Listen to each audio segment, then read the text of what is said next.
Good evening guys. So ito nga pala yung order ko from Lazada. So One Piece. Ito ay One Piece 9. So i-hunt natin, tatry natin i-hunt si Roger. At tayo ay swertihin. Hunt tayo ngayon.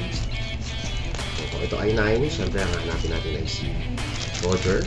Kung ito naman ay 6, syempre yung 35,000 worth na Zoro. Manga Zoro. Tingnan natin kung tayo ba ngayon ay mapalad o sawi. Tagal na rin ako hindi nakapag-open ng mga t-shirt pack ng Pokemon, One Piece. So ngayon lang ulit. So ako nga pala ito binili. So binili ko ito sa Lazada Mall ng Game Line. So sa Game Line ito, para legit, sigurado kayo, Game Extreme tsaka Game Line. Ito yung ating One Piece. Ano nga episode ito? Ano natin?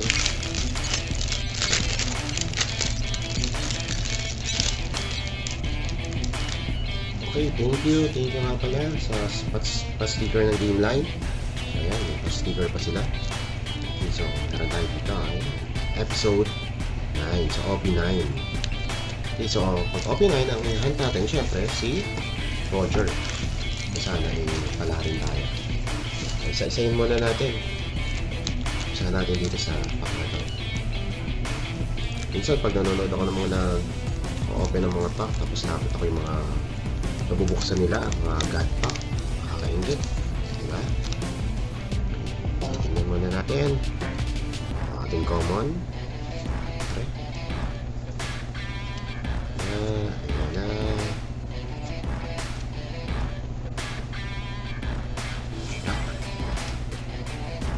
Okay. So, hindi na masama. Pwede na rin sa collection. Kilala nyo naman kasi nito, di ba? Si Riley. Okay na. Ang dagdag sa collection yan. Okay, another pack. Oh, si Blackbird. Ang ating common, si Marco.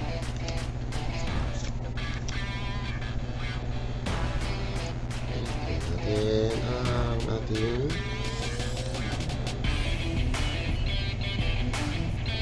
whiteboard eh. Mukhang malas tayo ngayon ah. Meron pa tayong last pack. Tingnan natin itong last pack na to.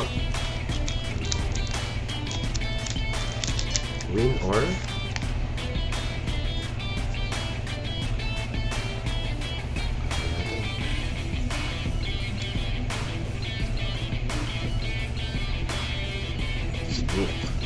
Sanji, si Crocodile. Yun, Blackbird. Hindi ko lang alam kung may price to. Ayun! Mukhang nakahit tayo. Ito, AA. Si Buggy. Not bad. Okay na rin. Si Buggy, si Mihawk, tsaka si Crocodile. Hindi ko lang alam kung magkano ang price nito, no? So, kung alam nyo, kung magandang hit na yan, then itong ating Blackbird. Hindi ko alam kung anong mga presyo nito eh. Hindi ako familiar masyado. Nagko-collect lang ako. So, until next time. So, next time mag-o-open ulit tayo yun. Next time, ilalive natin, then mamimigay tayo ng box, mga box card. So, check ko muna ito kung magkano ba yung price nitong mga card na nakuha natin. Okay, thank you guys and goodbye!